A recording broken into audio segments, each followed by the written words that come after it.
dafay déggal exécutif parce que Union des magistrats du Sénégal li gën ci li ñu doon joytu mooy li nguur doon dugal loxoom ci doxalinu justice l'immixtion de l'exécutif dans l'administration de la justice kon tey jii président Bassirou Diomaye dafa bëgg a libérer justice ba ëllëg de façon automatique justice bi di tourner nga xam ni ku jalgati yoon ak foo mënti féete yoon dal sa kaw sans que mu doon loo xam ni day jóge ci procureur de la République wala président de la République wala ministre de la justice donc yoon dafa war a am autonomie citoyen bi aussi ak yenn structures yi am pouvoir de saisine donc ñu ngi organiser sax benn pôle financier boo xam ne judiciaire financier boo xam ne mooy càmbar affaire u jalgati ci wàllu koppar ak yooyu donc lii je crois que président Bassirou Diomaye mi ko sàkku dina ci jëfee même bu dul jëfee lépp dina jëfee 80% ñu tënk ko nag ci ay loi ak ay décret te gis ngeen ni ñu ngi jëm ci réforme code pénal ak code de procédure pénale ak yeneen code yu bëri te administration pénitentiaire aussi am na ay càkkutéef loolu dafa am solo parce que bu leen fàtte ni gouvernement bi dafa am sacrifice bu rëy bu mu daj ci mbirum yoon on a eu plus de 2500 détenus politiques ñoo xam ne amoon nañu représentation fii ci assises yi ñoom amoon nañu ay coono politique yi ñu leen tegoon ci wàllu yoon moom ak Ousmane Sonko ba tey jii nii loolu ñoom dañ ci bëgg indi solution parce que ñoom xam nañu luy kaso xam nañu luy lenteur judiciaire xam nañu luy justice boo xam ne amul indépendance te yooyu nag ñoom comme dañ leen far pour ñu jubbanti loolu dafa bokk ci li ñu war a jubbanti moom moo waral suñu daje bi salaamaaleykum wa rahmatullah. voilà monsieur Clédor moom moo doon àddu ci li nga xamante ni mooy conclusion yi mais également xam-xam comment ci wàllu yoon nga ci li mu wax ci président Bassirou Diomaye Faye ndax dafay approuvé ko. ñu dem jël Bamba Kassé bu dem al micro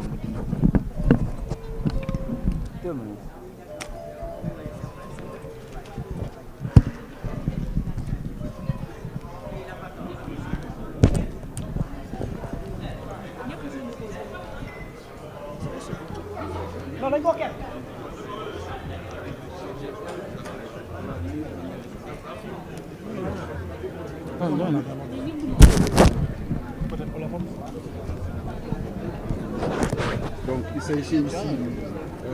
après les considérations générales, les considérations d'ordre méthodologique qui ont été à la charge donc, du facilitateur et du président du comité scientifique. Il s'agissait simplement de faire l'économie, donc la synthèse du rapport de la commission réforme. Je rappelle que cette commission avait deux sous-commissions. Une sous-commission sur l'organisation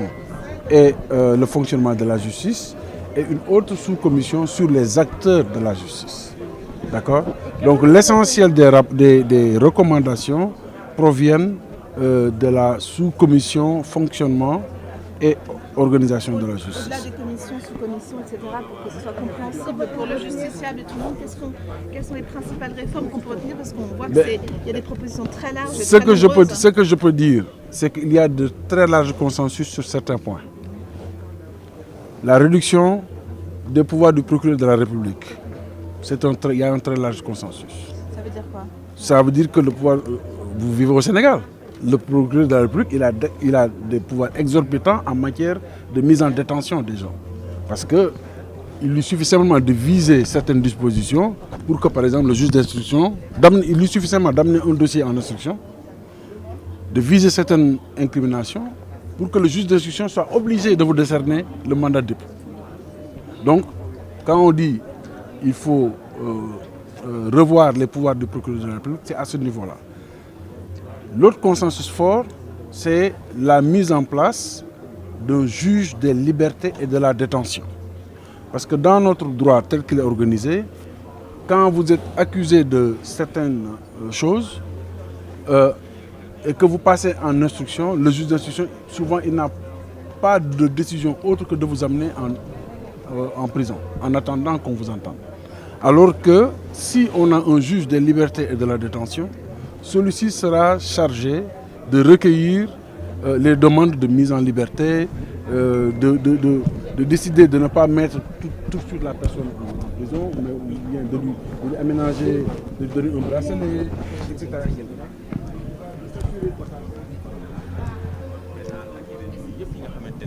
ay texte de loi la war nañ ko xoolaat war nañ ko saytuwaat ba nga xamante ne danañ ko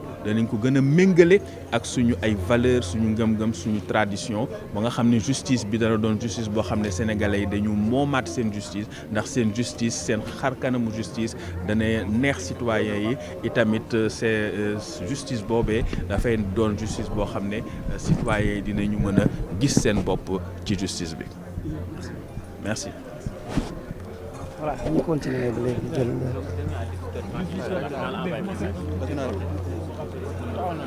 ko li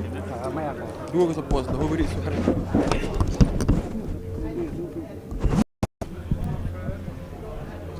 voilà dañuy posé ci assise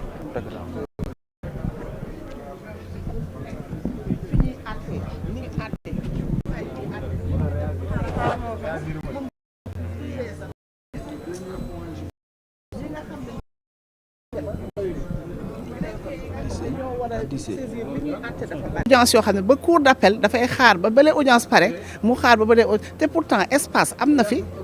buñ ko dugalee léegi ci budget bi balaa déwén ñu tabaxaat beneen bâtiment ci biir tribunal palais de justice bu Dakar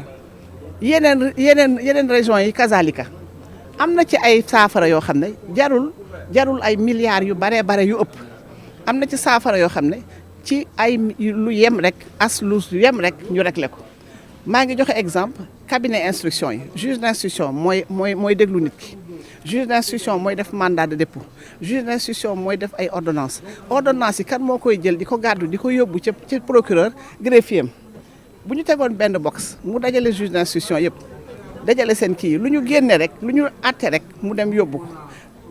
permis de communiquer yi da ngay gis doomi aadama yi di fëgg cabinet d'instruction wala ñuy xaar ba 6 heures ci buntu juge d'instruction pour mu signaler leen permis loolu warul am boo jëlee benn doomi aadama rek teg ko ci benn box mu am xam cabinet yëpp la fay am mën nay joxe permis yi maanaam organisation laay wax am na organisation boo xam ne laajul xaalis bu bare xarañte rek la laaj doomi aadama yi pour ñu ñëw justice déposer requête fii Dakar coono la da ngay rang mun nga yeewu 5 heures du matin Kër Massar jóge fu sore dox ñëw ba yegg si billaay midi ngay déposé te ñu ne la midi lay yem 1 heure lay yem maanaam mënoo déposé waat gis naa ay jigéen yoo xam ne dem nañ ba xëm ci biir couloir yi ndax coono xale yi dañuy ñëw foofu di xëm jigéen di àndaale seen doom yi démb rek nit a ngi yore liir tëral ko ci couloir yi billaay ci couloir yi tribunal d'instance mooy fi ñuy tase sëy yi ñu war a am crèche boo xam ne boo ñëwee teg fa sa doom ñu téye